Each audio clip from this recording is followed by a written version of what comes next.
Hello everyone, welcome to this episode of the Capable Minds podcast. Today we have Miriam from the Angel Collective to share her amazing and unique journey coming through adversity to creating a pink healing studio in the centre of Cardiff. As always, please like, share and subscribe to our channel to help us grow. And before we get started, ask yourselves one question: what makes you capable?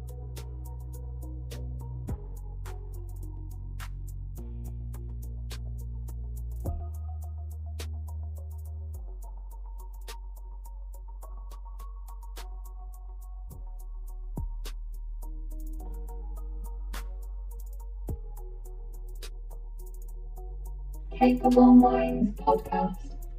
Miriam, thank you very much for coming in today to speak to us on the Capable Minds podcast about the Angel Collective. So if we can start by just you introducing yourself, your name, what you do, give us a brief description. Yes, so thank you very much, James. My name's Miriam. I am the founder of the Angel Collective Studio, amongst many other things. I'm a mother, work full time, and do a lot of charity work also. Yeah, so what give us a brief description of the business Angel Collective, but don't go into too much detail. Just like what do you do in the studio? Yeah, so I've got a wellness studio. We do a lot of yoga, Pilates, dance, sound baths, baby classes, Amazing. all the good things. Yeah, and pink. Yes, it's bright pink, yes. All right, let's take it back to your sort of earlier days then, before the studio, before the business, before that sort of entrepreneurial spirit that you found nowadays. If you take it back to when you were younger, give us a bit of a insight into what your childhood was like and where those sort of influences came from at the very start and what sort of people around you influenced who you are and where you are today. Yeah, okay. Are you ready for this? I am. Okay, so I was born in London, in Hackney, like in the 80s. So it was very different to how it is now. And my parents were very young, and my dad was strict Muslim, so very religious. So that's why my name is Miriam. And it was very volatile. My mum got pregnant very young, and that situation, I guess I was born into quite a lot of trauma on both sides. Yeah. So we ended up leaving London. We ran away and we came to Wales. Yeah. So I spent most of my life in Wales. Wales is my home. And going back to like when I was 8, that the situations that I endured as a child, maybe like not having the safest home environment, not being in like a healthy, positive space to grow up in, that continued. And I witnessed some really not nice things, I guess. Yeah. So what happened was, can I mention my picture? Of course. Picture. Okay. We'll go into more detail about the picture later, but you can mention it. Yeah, of course. Okay. Yeah. So from the ages of 8 to 16, my mum had different partners, and I just really didn't like them. It wasn't a nice place to be. And when I was about 11, I think we moved to a council estate in Mid Wales.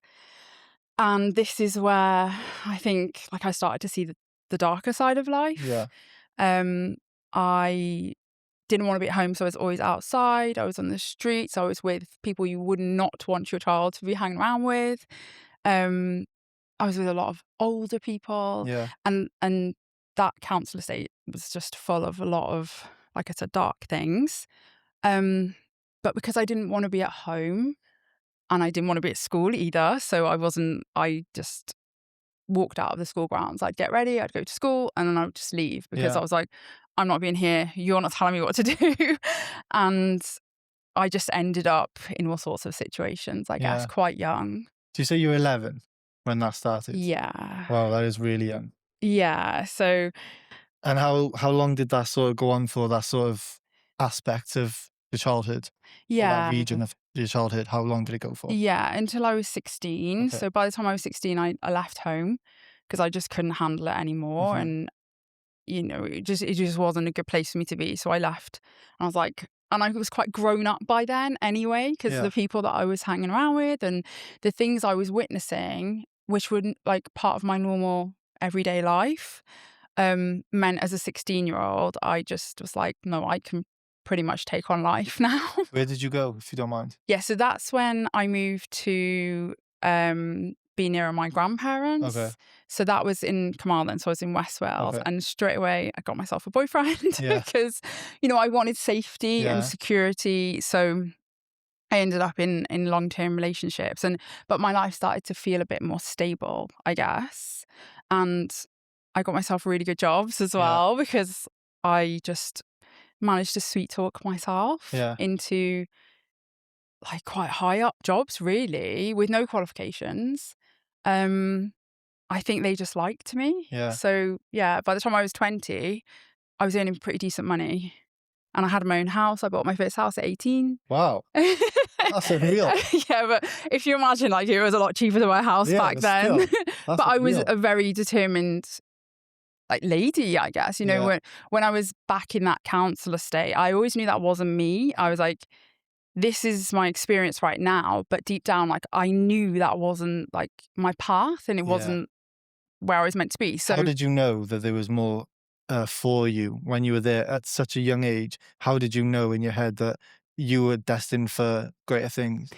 it's got to just be intuition. Yeah. Like, you know, that gut feeling. Yeah. It's got to be that because nothing else kept me going through that time. You know, even in those years, I actually tried to like kill myself.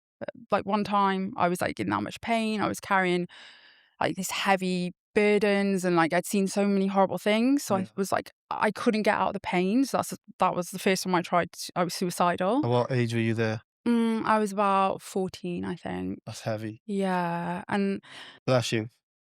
yeah, and I think I'm not ashamed to speak on Yeah, yeah. this No, as you well shouldn't be. You because shouldn't be. I think the more people that hear me speak about it means that they might feel a bit of comfort in that.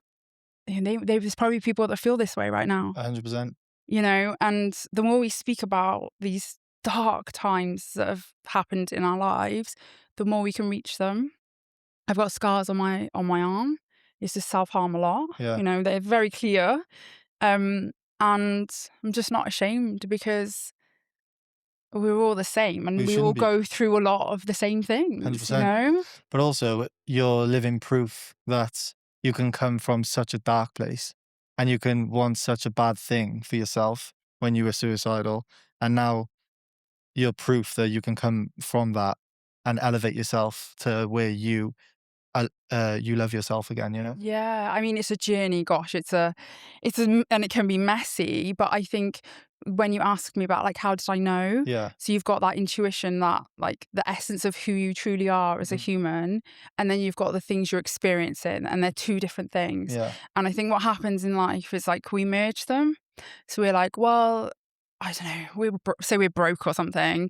That's me, you know, and that's who I am, and that's not. But it's not like that's just your experience right now. Yeah. At that time. Yeah, you can get out of Yeah, that, you know, and because I have got out of many situations to be where I am now, I am proof that you can create whatever life that you want. Yeah. You know. Well, to come from such, like I said, such a dark place mentally and where you were environmentally, to come from there to where you are today, obviously it's a credit to yourself. And was there any influences around you? I know you said there was a lot of negative influences, but can you think of someone who positively impacted your life when you were at that dark space? Even if it's not a family member or a friend, maybe a celebrity figure or something who you resonated with, who were on a similar path. Was there anyone you could think of that you sort of took advice and experience from and put it into your own life? So I wish there were like this. You would expect me to have an answer because most people do have an answer. They're like, yeah, you know, I had a sister or an auntie Yeah. or friend or something, and I genuinely didn't. I felt like I had no one. That's even more incredible.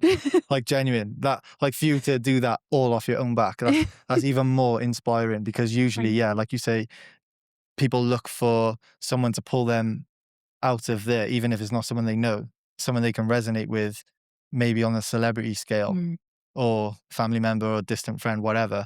But for you to be able to do that all on your own and dig yourself out of that hole, that's even more inspirational. So yeah, well done. Thank you. I really appreciate that because, you know, I think what's never left me is like how deep those feelings are and how like dark that pain is. And that's why I give back now and I try and help as many people as I can Yeah. now, because I will never forget about that time. And I think when you grow up in a home where there's not that much love, obviously you don't feel loved, you don't feel wanted.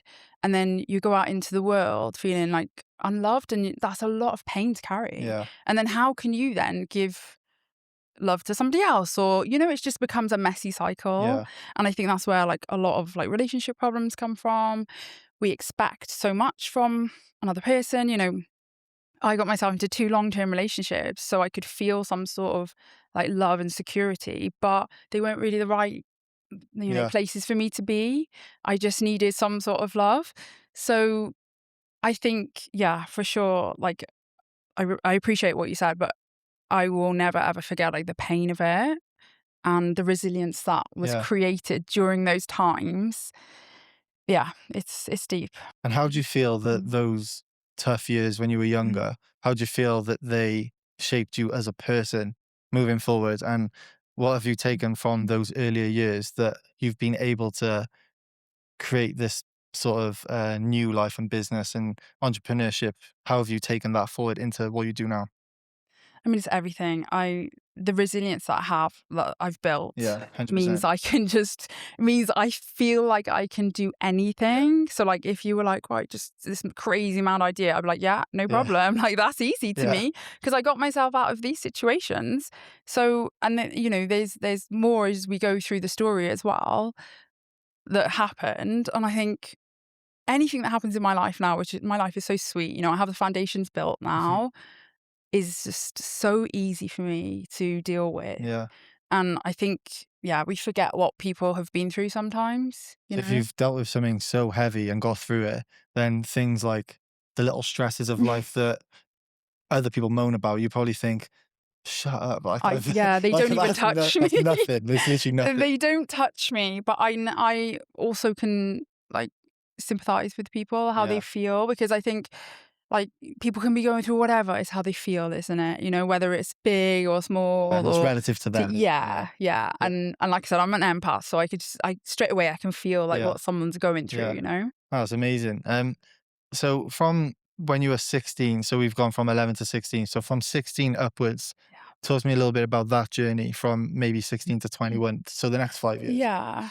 That's a good because that was my relationship from 16 to about 22. Yeah. Yeah. It was quite nice, I had a safe home and I like bought a house, I had a good job, but there was always like something missing. It was like, is this really the life for me? It just never really felt enough. Yeah.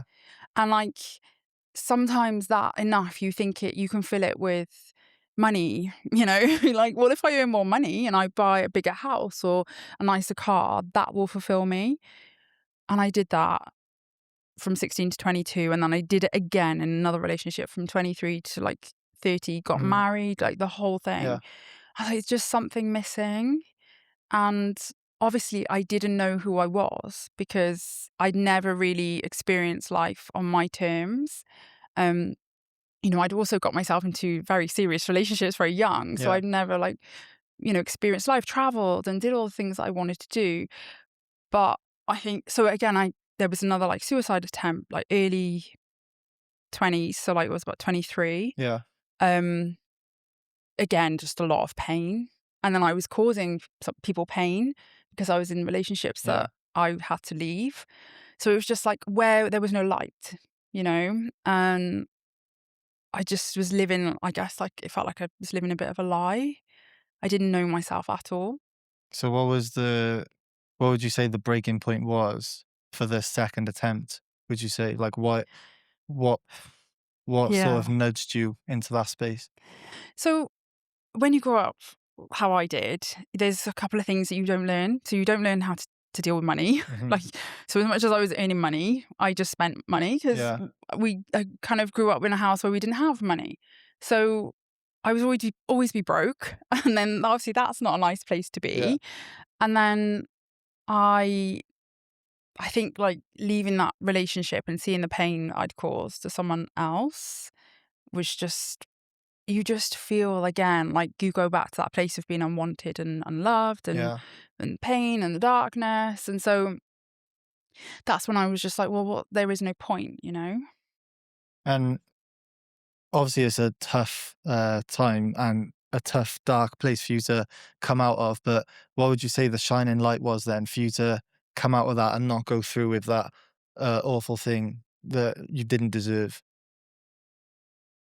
I think again, this is where like my resilience was built Yeah, because I'm the 100%. only person that got myself, Mentally. yeah, somehow, Yeah, you know, I had like my arms all bandaged up and like, you know, even though you're going through stuff, there's still things in life that are required from you. So you have to like pay bills and you have to work and yeah, you have to do all of these things, but you're in a situation and like I don't have like a home and family I can go back to and be like, what, can you just look after me? hmm, Or, you know, I don't always have people to be like, can you just pay all my bills and stuff? Like it's just me. yeah, So you just have to get up and get on with it.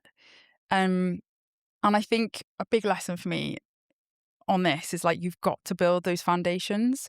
Don't leave yourself in a place where you've got no money, you've got no one, and yeah, you've got no home, you know? Like that's crazy. But there's so many people that aren't taught like about having like the stability in life, you yeah. know? That should be taught in schools, I think, Right. 100%. Um, but as you were saying, where you had nowhere to go back to for that sort of safety net if you needed it, um, people get pressures from all angles in Mm. life. Like you said, the bills, the house, so on and so on. So you're getting pressure coming from every single angle. And how do you get out of that? Like, how does anyone get out of that? So the fact that you've dug yourself out of that hole again, Hmm. the resilience, like you said, is obviously a credit to yourself and your mentality.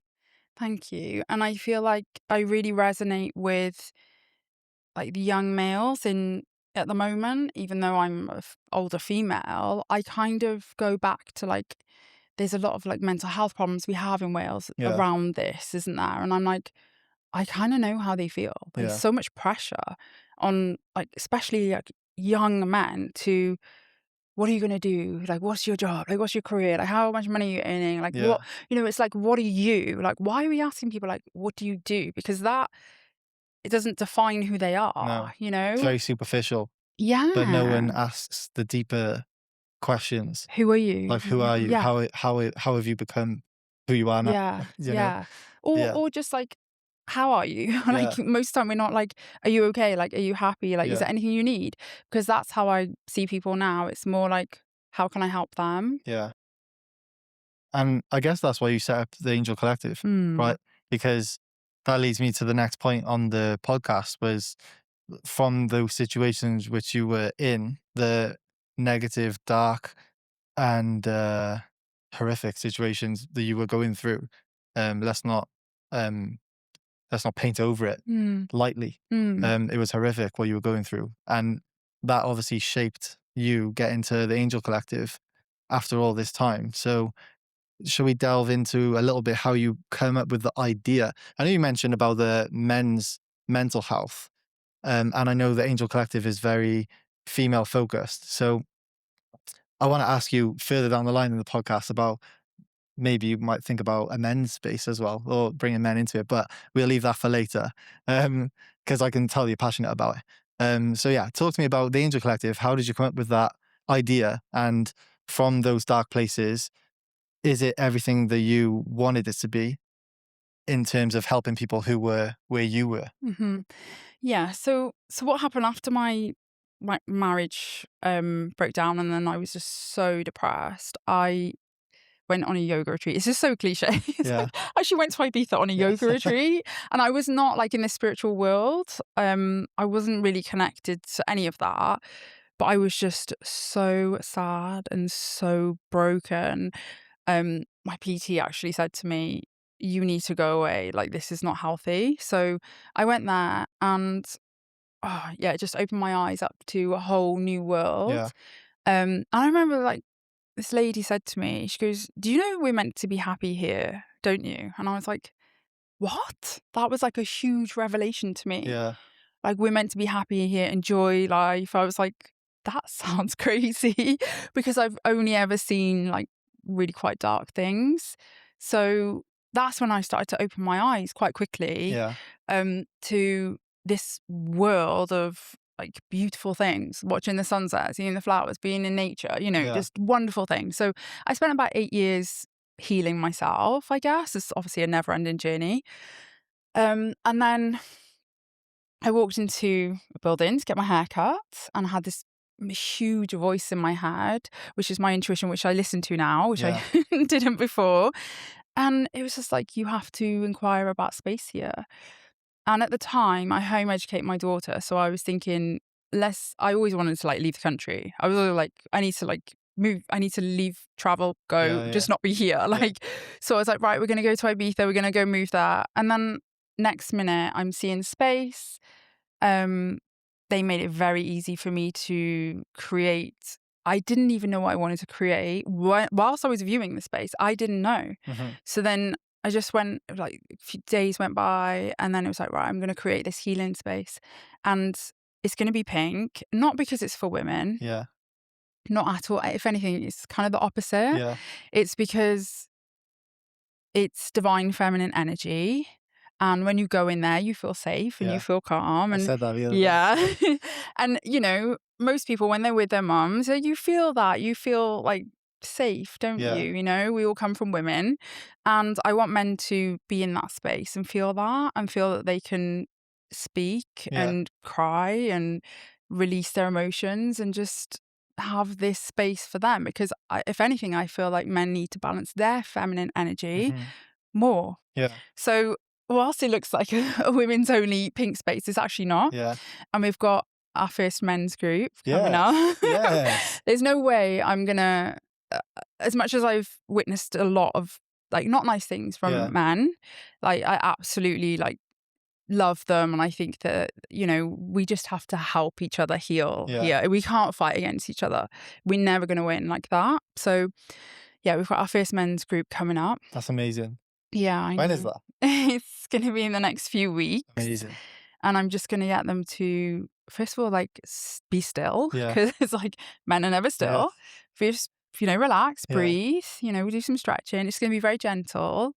And get them to talk. Nothing deep, but I just want them to feel safe. And I Yeah. feel like they can do that with me. 100%. When I came to visit the studio a couple of days ago, when I walked in, I said straight away I felt at ease. Hmm. And obviously, I'm a male going into Mm. that space. As you said, it's not only for females, it's for males also. And based on my own experience, walking into the Angel Collective with you, I felt at ease straight away. And I felt comfortable. And I felt like I could talk to you about anything in that space. So, what you've built is amazing. And I'm sure the guys will get the benefits out of it. Yeah. So, the Angel Collective, where did you come up with that name and why? Well, I had a tattoo on me a few years ago, just angel, because when I was since like spirituality, you're into crystals and Yeah. angels and all these beautiful things. So Yeah. I was like, wow. And I want to be cool. And I feel like the collective is cool. So I was like, right, the Angel Collective, perfect.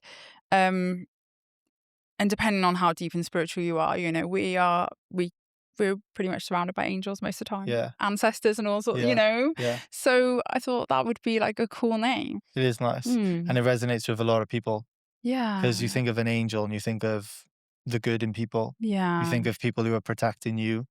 And that sort of, like you said, the energy is like protection and goodwill and that sort of thing. So if you could describe your studio and the business Angel Collective in 3 words, only 3 words, what would the 3 words be? Yeah, helping people heal. Helping people. I love that. That was so easy. You thought of that already, haven't No, you? that is ingrained in Yeah, me yeah. from like 10 years ago. Yeah, you fair know? enough, fair enough. That's class. So talk to us about some of the range of classes in the Angel Collective. Like Yeah. as members, what can they expect from turning up to the Angel Collective? Yeah, so I always wanted to make a range of classes. So it was never going to be just a yoga studio or Pilates or something. So yeah, we do yoga, dance, like sculpt, like HIIT classes. We do baby classes, sound baths. We do breathwork, meditation sessions. So it's basically everything that's helped me Yeah. is in the studio. Even the baby classes, that's what I wanted when I had my Yeah. baby. So Yeah, there's a couple of people I know who do some of the classes there. Obviously, Anna from the gym and people like that who are very bubbly people. And I can see how, people come into their classes, they would, again, feel at ease, confident, comfortable to just be themselves within that space. Which classes would you say are the most popular, would you say? I In would, terms of like the type of class, like would it be Pilates? Would it be yoga? yeah, I think dance, Dance? because like I'm giving women a space to dance where Yeah. they're not like out in a club, they're not having to dress up and Yeah, yeah, drink, because not everyone wants to do that yeah. like anymore, really. So it's like a safe space to dance and just be free and move and have fun, Mhm. And obviously, it says in the bio on your Instagram, healing. So healing from like a mindset perspective, but also a body perspective.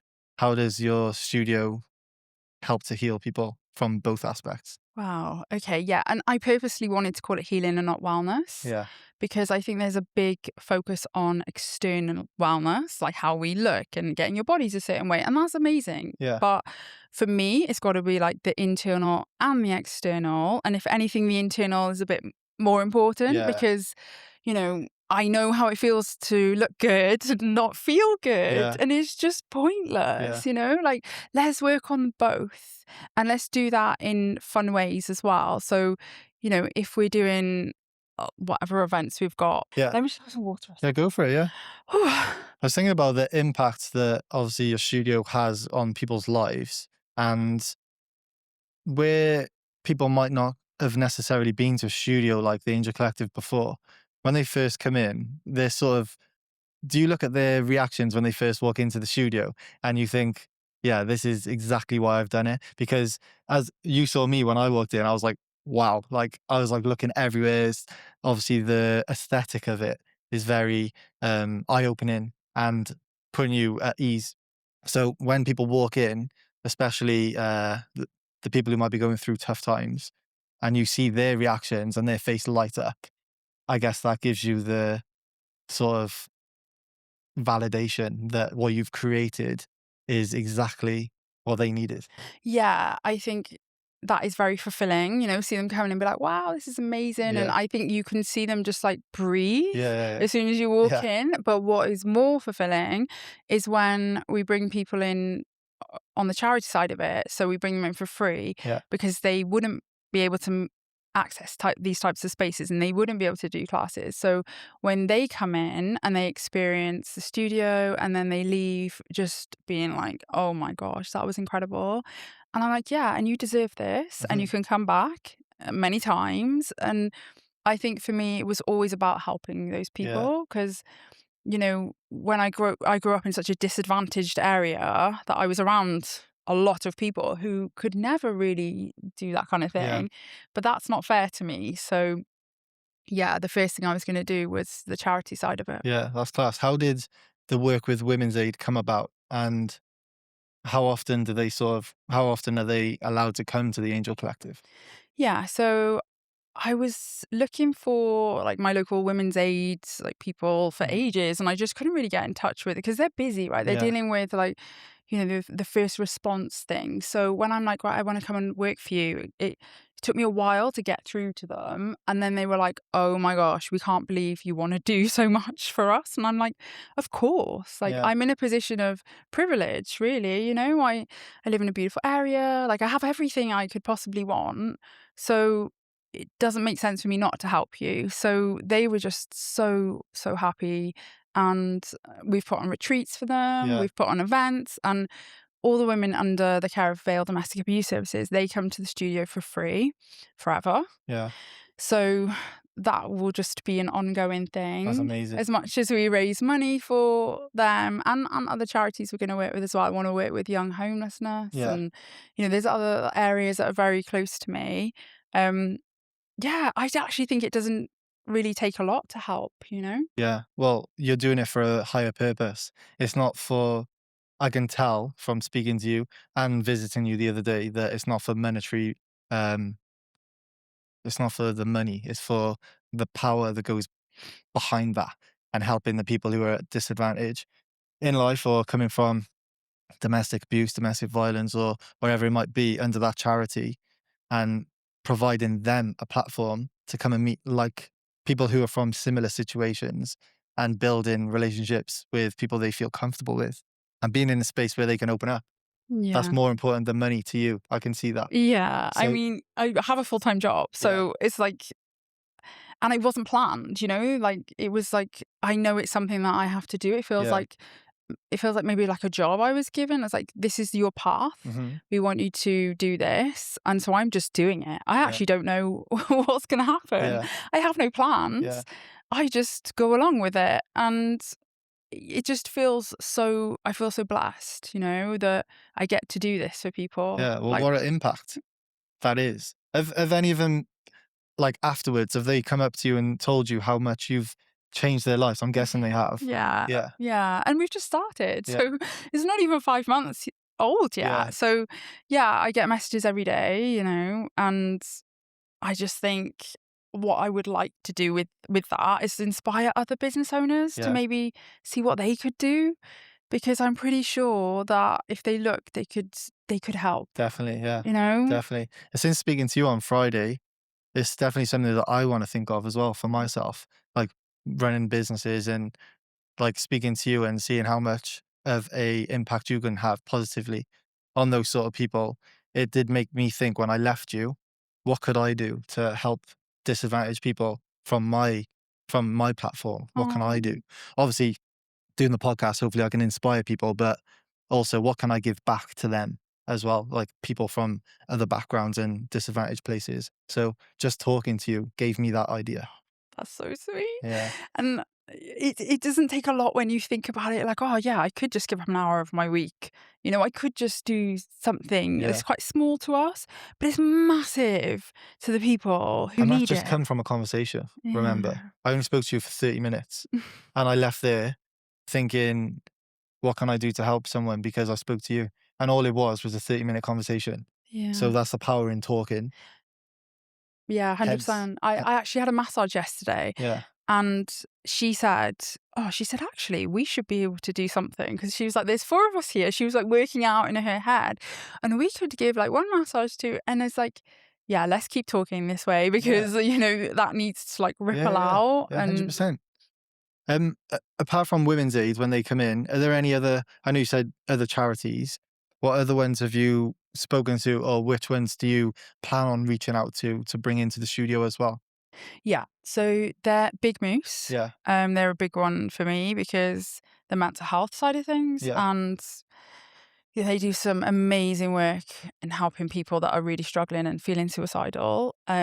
So definitely them. And then there's a young homelessness charity yeah, to them as well. And then also like asylum seekers, refugees. yeah, You know, if I think about my background and where my parents from, my grandparents from, and all of that, like they're from different places in the world, yeah, and you know, I want to really be able to help them as well. 100%.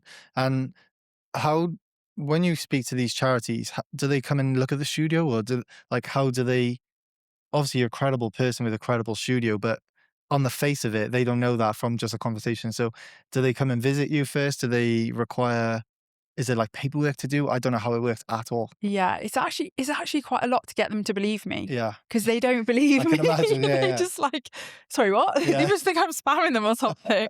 But then I'm like, no, I want to give you free sessions, and I yeah, want to give your people free sessions. And so they don't believe it for a while. And then when they do, they're like, oh my gosh, this is incredible. Like they can't believe yeah. it. That's So class. yeah, and then yeah, they come see the studio, and obviously they're like, I think they're just blown away. And we also work very closely with the Wellness Lounge, who have got contrast therapy, so Yeah. saunas, ice baths, pressotherapy, and then we get our charity people to go in there as Oh, well to amazing. Yeah. experience that. So it's just Nice. like a wide range of things That's they good. can do. So you're coming at it from like a holistic sort Yeah, of massage, obviously safe space, talking to each other, building relationships. They can go downstairs and have the contrast therapy. They can come upstairs, do a class. yeah. Yeah, that's class. That's amazing. You're making obviously a positive impact on all of those communities, which is a credit to yourself again. With a studio, where do you see it going over the next sort of 3 to 5 years? Obviously, you've only been open, what, 4, 5, 6 months. So that is quite a long-term vision, but maybe 2 to 3 years then, where do you see the studio going? Are you thinking about opening maybe another one on another side of Cardiff, or in Bristol maybe, or how do you see it growing, and how do you see the vision playing out? Yeah. So do you remember when I said I don't have a plan, I go with my intuition? Yeah, So this is probably not the best business advice really, but I do not have a plan right now, because right now is the first time in my life where I felt grounded Yeah. and I felt at peace, and I feel like I don't want to move away, which is amazing. So I'm enjoying that feeling Yeah. of just having a base, all I know is like only great things are going to happen in the studio. We're definitely going to outgrow it at some Yeah. point. But obviously there's a business side to it as well, which I manage pretty well, but I'm a single mum and I've got a 5-year-old who I home educate. So I want to make sure like I don't take on too Yeah. much, because, that's where my priority is, even though I do have an insane like capacity Hmm. to do things, because people look at me and they're like, you're living like 3 or 4 people's lives. You Yeah. do know that. And I'm like, I know the feeling. I know the feeling. Yeah. but I'm like, it doesn't feel like it, because I think when you're doing good things or you're helping people, like, it just feels like okay. I'm Yeah. not up all night. Like, I don't believe in that. Like, Yeah. if you've got a business or an idea, it doesn't have to be that like hustle thing where you're like up all Yeah. night and Yeah. you're doing all these crazy things. Like, no, like, just do the right thing. Like, do it with intention, Yeah. And you feel, like you said, you feel grounded for the first time ever. So you kind of don't want that feeling to leave, Yeah. but also you don't want to put more pressure on yourself, I guess, with this going on, because it's such a impactful and powerful thing. You don't want to sort of create more chaos when at the moment it's serving its purpose perfectly. Yeah, absolutely. And I think that if I did want to expand, then I would want like people to come in with me or like support around me, even though it's so sacred. And Yeah. the studio is basically me, it's my journey, it's my Yeah. experience, but I wouldn't want to take on like you say, all of the stuff. um, I think, but we do also want to help more people. Yeah. So we'll see when that comes. Yeah. So it'd be potentially, rather than another location, the next step would probably be a slightly bigger studio so you can have larger classes, I guess. Kind of, but then I think it's quite nice having like 10 people in a room, Yeah. because when you're dealing with like trauma as well, like you don't really want to have loads of people in the room. So, yeah, I think more charity work, more inspiring like other business owners to do what they can to Yeah. help. But yeah, we'll have to see. Only the universe knows. Yeah. Or maybe a studio with, rather than it being like a bigger space, like a studio with multiple rooms Mm. rather than a bigger space. So you can have like 10 people, 12 people here, and then next door, 10, 12 people with another sort of instructor or coach, should we say, in that room. So they feel comfortable here with their doing their maybe breath work or um, sound baths, whatever. And then over there doing a dance class or something else over there. So rather than it being a bigger sort of big studio, a bigger studio with multiple small studios. Yeah, for sure. And I've always thought, I was like, oh, we could have one just as classes and then one for events and the charity side of things. Yeah.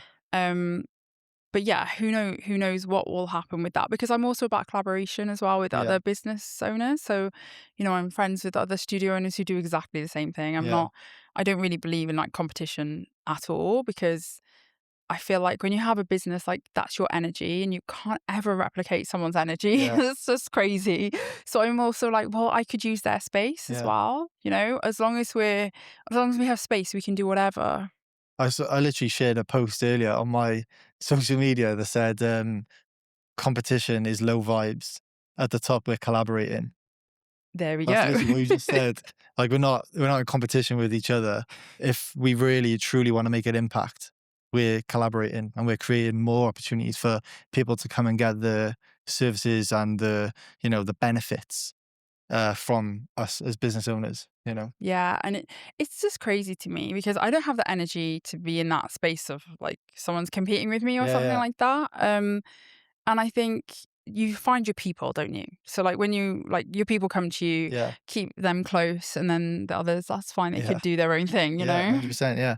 So let's move on to the defining moments aspect of the podcast. So, as you know, every guest brings in 3 pictures that has defined their specific journey to today, to where you are sat with me now. So let's start with the first defining moment picture. What is it and what's the meaning behind it? Okay, so this is a picture of the council estate that I grew up in. I spent my teenage years in, Yeah. and this obviously shaped a child, to be grown up very, very quickly.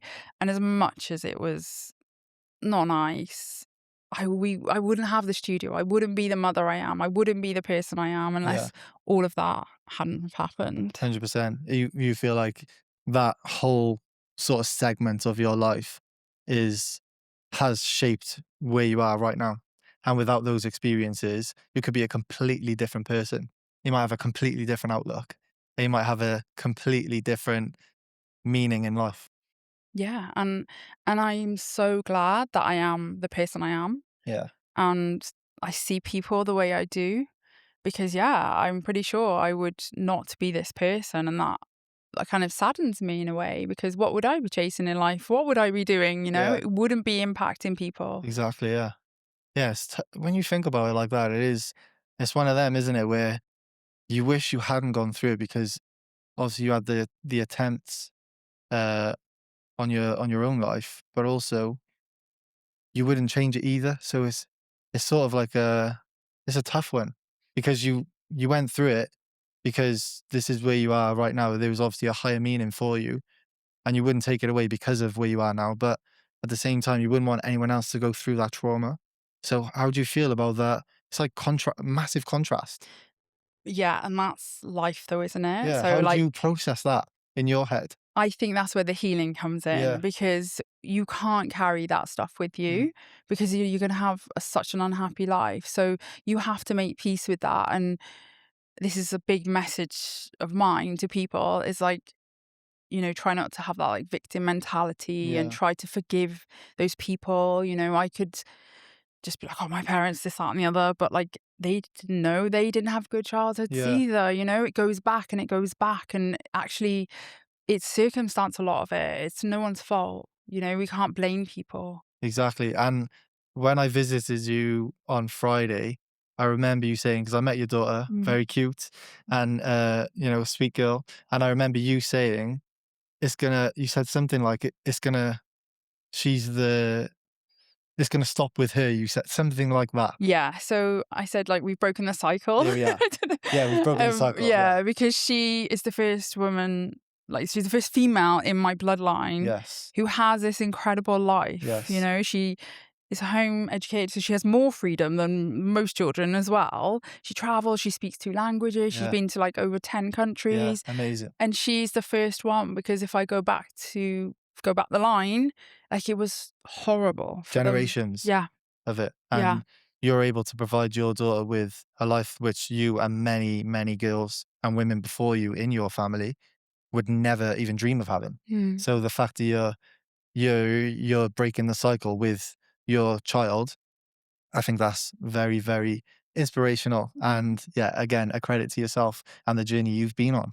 So let's move on to picture number 2. Why is it a defining moment for you and your journey? Yeah, so this is a picture of my little family. So this is my daughter and her dad Yeah. and me. And um so I'm not actually with my daughter's dad. Yeah. We have like the most amazing co-parenting relationship, and we just absolutely love each other. We're just not together, which is quite a new thing, I think, for people to get their heads around. Yeah. They're like, what do you mean you don't hate your baby daddy? Like, no, of course, we created this amazing human Yeah. together. We still travel, we go on holiday together, we go out, we go to each other's homes. Like, we're just not together. I think, relationships are hard, right? Because you bring Yeah. all your trauma with you, and there's got to be a lot of healing on both sides. So we're so happy. We're also like creative people, so we like our space. Yeah. So yeah, this is the beautiful family that I always wanted. Yeah. I always wanted to be a mum. That's all I did was play with my dolls. That's all my daughter does, is play with her dolls. She's literally doing that the other day, honestly, in the studio. That's all she's like, Mum, can we go and buy my dolls clothes? And I'm like, do you not want to buy something for yourself? She's like, no, my dolls need clothes. So I'm like, okay. Bless her. I know. So yeah, this is the family that I always dreamed of, I Yeah. think. And when I'm with them, like, the feeling that you have when you have your own family is just incredible. All the pressures of life disappear, sort of thing, doesn't it? Yeah, 100%. That 'Cause is true love. you're within your close knit Mhm. family, and you've got your precious daughter with you. Mm. And what has that relationship taught you moving forward with everything you're doing now? Like, obviously, you've gone through the breakup, but you're on very good terms and you co-parent very well, which again, not many people can say. So for you to be able to do that is massively mature on both sides. So what has that sort of taught you to where you are today? You met him as well, didn't Yeah, you? Yeah. And you probably couldn't tell you're not together, right? You No, would have just thought we were he's very together. chill. Yeah, Yeah. very chill, nice I guy. And yeah. your dynamic was comfortable, Yeah. and there was no awkwardness whatsoever. So Yeah. yeah, I wouldn't have guessed at all. I think like the way I see people is Yeah. like as a whole, like I'm like I don't just see people and what they can give to me. I see humans as like, oh, what have they been through? You know, like, Yeah, and you know, like I said, we've all been through quite a lot. So I think the more peace that we can bring to each other now yeah, after being through so much. So my daughter starts from Brazil. It's very different life that we can't even imagine yeah, here, you know, like what things he's seen yeah, and been through. So it's just about healing. I'm not here just to, you know, have a studio and heal others. Like that starts with my family yeah, as well. yeah. Mm. Well, the the relationship you guys have is, like, as I said to you, is very rare. So the fact that you can both co-parent and you can act not act, but like you can be very normal around each other in front of other people. And, I would never have guessed you weren't together by the way you were. And as I say, you both obviously have a lot of love for each other, but you don't have to be together to have that love. Like it could be love in a different way, Yeah, obviously 100%. because of your daughter. Um, what part of Brazil was he in? Sao Paulo. Oh, Sao Paulo. That's quite a rough city, isn't Yeah. it? I mean, it's a third world country, so Yeah, yeah, it's very poor and yeah. corrupt, unfortunately. It's the favelas there as well, Yeah, isn't yeah, it? yeah. All those houses, shanty houses on the hills. Yeah, can imagine it being very rough. When did he move over here, if you don't mind? So he's been here a good maybe 8, 9, 10 years Okay, now. okay. Yeah. Yeah, very different life, I can imagine. Yeah. But it's Quite good. similar stories though. Yeah, Like yeah, he kind of did the same as me. yeah, So it's two very determined people yeah. But who you are going to obviously, make a better life. yeah, you obviously related on that level, didn't you? And obviously Yeah. you've created a beautiful life for your daughter. So yeah, very commendable. So let's move on to defining moment number 3. What is the picture and why is it a pivotal moment in your journey? So this is the studio, of Yes. course. It had to be in Yeah, there. And it's actually a charity day that we did yeah, as well to raise money for Women's Aid. And this is just, it fulfills me so much. You know, I think a lot of people, especially women, they'll be like, they're like, I want to live for my kids. You know, a lot is about their children. I'm like, my daughter's having a good life regardless, right? yeah, I don't need to just be like, I'm doing everything for my children. I'm actually not. She's good, you know? I think when I do things like those charity days yeah, and you see the impact on strangers, that's where it's at for me, yeah. you know? So the things of affection, is it? Your is it giving? Your love language, one of your love languages, Oh, I guess mine is is definitely given. I guess giving, yeah, is one of your major ones. 100%. Because you obviously do these things for free. You put Hmm. these events on for charities to help other people and give them, that impact and power from within your studio. So yeah, one of your languages has to be giving, doesn't it? Yeah, I'm the best Yeah. girlfriend. No, it is, but it's also like I think inspiring others to do it because I don't just do it by myself. Yeah. I'll be like, right, who wants to come and be part of this day? Who wants to give me free stuff? Who Yeah. wants and loads of people do. Yeah. You know? So That's amazing. I think I have a voice. Like I've never been like shy to use my voice Yeah. and like stand up for what I think is right. That's really good. And I like the fact that on your Instagram, like I said to you, there's so much content on there, so many videos, and you are very vocal and you do show things that are going on in the studio all the time, which is good. And that's how you build a community.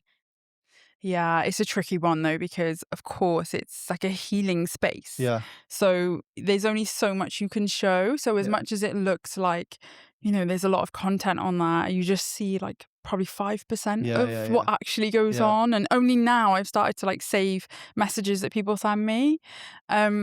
So yeah, I think it's 2026, right? So we need content. If you've got a business, you need content. Like 100%. there's not, Yeah. you're not getting away from it. People are living on their phones. Yeah. It's like a whole other world for them. So if you're not putting that in their face, and the pink was quite intentional because of that as well, Yeah. because I wanted to create something that no one had ever seen before. And so now you can't really get away from it. Yeah. If you go on Instagram, Yeah, the like feed is it's just unreal. like, okay, Yeah, I love the it. pink studio. Since I obviously had you in for this podcast, since when I was in work, in the gym, I've been showing loads of people. I've been saying the Angel Collective's coming on, and some of them know, some of them don't. The ones who don't, I literally get up my phone in the gym and I'm scrolling through your feed, and I'm like, how amazing does this look? And they're like, oh my God, that looks unreal. She's like, what's it called? What's it called? Angel Collective. And then they're thinking about coming in. Yeah. And that's just from me speaking. Oh, I coach like, I don't know, 6-7 people a day.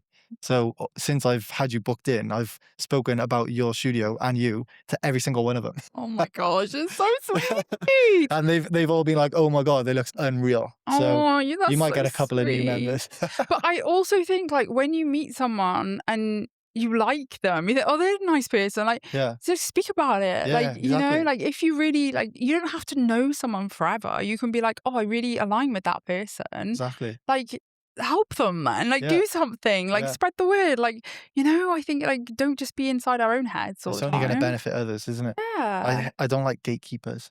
No. You know, people just hold back information or opportunities or places that they know others are going to enjoy, but they hold it back for no reason whatsoever other than being selfish. I hate that. Yeah, we don't like those people. spread the opportunity, isn't it? Spread the Spread the love. positivity. Yeah. Yeah. So if you could go back and, well, not go back, but if you could tell someone who's watching or listening back at home, who may be a bit younger than us, say like just starting their career or finishing university, maybe like 20, 21, and they're looking to get into business or entrepreneurship, what is a piece of advice that you could tell them to take forward in their journey? Yeah. If they truly believe, like, in their heart that that is what they want to do, like, don't ever, ever take no for an answer. Like, I never took no for an answer. Yeah. Like, I still won't now. There's a lot of things in life in our ways, you know, and there's always a way around. Like, I started the studio with no plan. I did not have a load of money in my bank. Yeah. Like, I just didn't take no for an answer. Yeah. And there's other ways around. Ask people as well. Like, if, I don't know, there's someone you think, oh, they've got a business that is doing well, I really admire them, message them, Yeah. tell them, you know, ask people. Don't be shy. Like, Yeah. just try and use your voice. I know it's hard, like, when you're younger. And I actually didn't speak through my childhood because I didn't really speak that much. Yeah. I couldn't speak to strangers. I like probably a trauma response, you know. 100%. So try and like find your voice and just put it out there, you know. It's one of them, isn't it, where if you never ever ask that person, you're never going to know in any way. You may as well ask, and then you either learn. That's what I love. It's not failure. You either learn or you get a yes. Yeah. So it's never. They might ask someone for advice, like you said. Find your voice. Speak to people who are doing the business which you want to do. If they don't answer you, maybe look at your message. Did it come across well? Look at yourself, or maybe they don't want to talk to you, and that's fine as well. Message the next person who's doing something similar. It's not always a failure. Yeah, because actually when I was younger, like I had good jobs, you know, when I was like 18, 19, 20, I was earning good money. I didn't go to school. I Yeah. have no qualifications. And now I have a very good job, you know, I'm a consultant. So it's like, don't think that you've got to be a certain way. Like, try and like think outside the box sometimes. Like, try to be a bit more free with it, Yeah. you know? Yeah. Yeah, if I want something, I'm definitely going to get it. Yeah, 100%. And obviously, you're proof of that. So, yeah, young people, make sure you go and message people you're inspired by, basically. Don't take no for an answer. Yeah, thank you for coming in and speaking to us today on the Capable Minds podcast. Where can the people at home find you if they want to keep up with your social media? Yeah, so it's the Angel Collective or Miriam Rees. Lovely. Make sure you go and follow to keep up to date with everything that's going on with the Angel Collective. As always, please like, share and subscribe to help us grow. And I'll see you guys on the next one. Capable Minds Podcast.